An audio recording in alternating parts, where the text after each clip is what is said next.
first thing that you will notice right before or right as something is about to manifest, what actually gives it the power to allow it to manifest, is an extreme, I don't want to say extreme, but a really strong sense of excitement and enthusiasm. The reason why this is because your spirit, your soul, your higher self gets so stoked at the fact that you finally found the thing that it is that it's been wanting and calling out for. Not only have you found it, but you found it at the right time, so your spirit will soar. It's really important that you take that excitement and you take it seriously, because a lot of people will actually see and feel that excitement and just kind of like poo-poo it.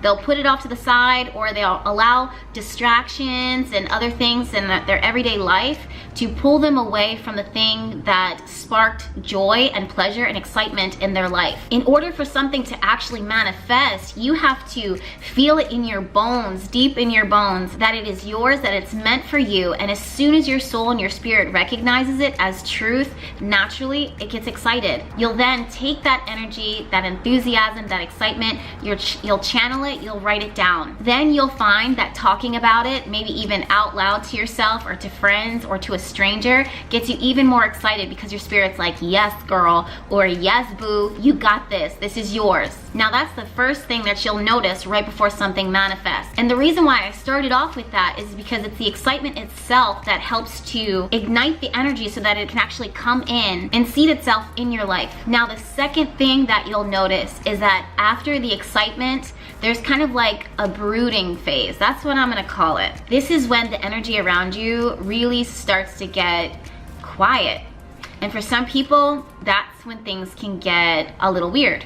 Because you had so much excitement when you originally set the intention, and when you originally felt the resounding truth that this thing truly is going to manifest and that it is manifesting, the silence and the quiet can be the freakiest part of the journey and of manifestation, because you're like, did I do something wrong? How come I don't feel that same excitement anymore? Do you remember how I said in the beginning that it's the excitement that kind of sparks and ignites the energy to kind of draw in and pull in what is that you're going to manifest? The reason why that is because that is masculine energy. That is the act of doing, because masculine energy wants to do. You may have not seen with your own eyes the physical, actual material manifestation, but before you can do that, that thing that you're so excited for, that thing that you want and ignites you, has already been created. When your spirit senses that and picks up on it, it then sends a signal to your intuition, to your higher self, to ask you to ask for it. So masculine energy is the first thing to arrive, because he says, okay, I'm gonna roll my sleeves up, let's do what we gotta do, because that's what masculine energy wants to do, is to do the do. What do I have to do? Now that's the masculine part of it, and then we have the feminine. The feminine part is quiet, it's passive, and it wants to receive, and it's going to do that in the womb, in the quiet space, essentially in the void. This is the part that we struggle with the most as a society and as a collective, for a lot of us, because we feel like if we're going to set intention and this thing is going to manifest, we feel like we have to do something. But the reality is that we've already done what we needed to do when we set the intention in the first place. I know that that's a lot to wrap your mind around, but what I really want you to grasp from both of those things that I've already said, is that the thing that it is that you are setting intention for, that you want to manifest, or that you're working to manifest, you have to realize that it's already manifested, it just needs to materialize.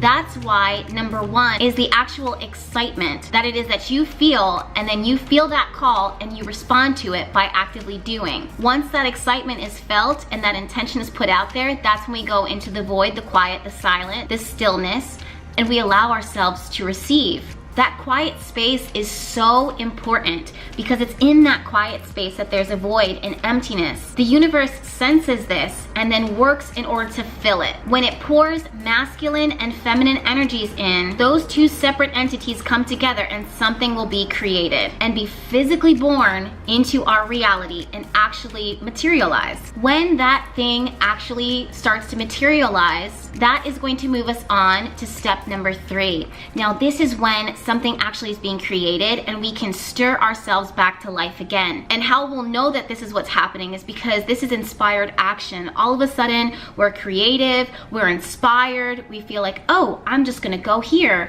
because I want to, because it's fun, because I feel called to. That inspired action is a direct result of the first step, which is the excitement, the second step, which is the void. And because of those two things, something is created, you sense it, you're open to it, and you respond to it. The universe will then help to direct you and move you if you're allowing yourself to flow. However, if you are rigid and too stern and structured in your thinking of how things should be or could be or the way that they will manifest, you're gonna lock yourself up and delay the process. That is a person who is uncomfortable in the void space, in the feminine energy, in the art of receiving. Now the fourth step and the fourth thing that you'll notice after you are doing the creative inspired action is you're going to start seeing synchronistic signs and coincidences. Now pretty much what this is the universe being like, yup, look over here, yup, this is another sign, yup, this is what it is, yup, this is confirmation. What I want you to do is to continue to stay open and to continue to stay in that creative flowing energy. This is where a lot of you guys kind of messed up because you want to go right to the first step and step into masculine energy where you want to be like, okay, well, what do I have to do? I received this synchronistic sign. I received this confirmation. What do I do with it? That's very masculine energy. You want to stay in a space of balance so that you are allowing your energy and your creative sparks and the universe to flow through you to guide you. Stay in that void space. Stay in the openness. Allow yourself to flow and work with that creative inspiration, that inspired action. And number 5, the final thing that you will notice when your intention is manifesting is its actual physical appearance in your life, in the material form, that you can touch it and you can feel it and be like, finally, it is here, it has arrived. It manifests, it's there, it presents itself. I'm telling you guys, this is what it's like. Anything that you're setting intention for will manifest. It's like a cycle. We see it again and again. And the only thing that will ever truly trip you up is essentially kind of yourself when you start fighting the flow instead of going with the flow. Now, I will say that there are some things that simply will not manifest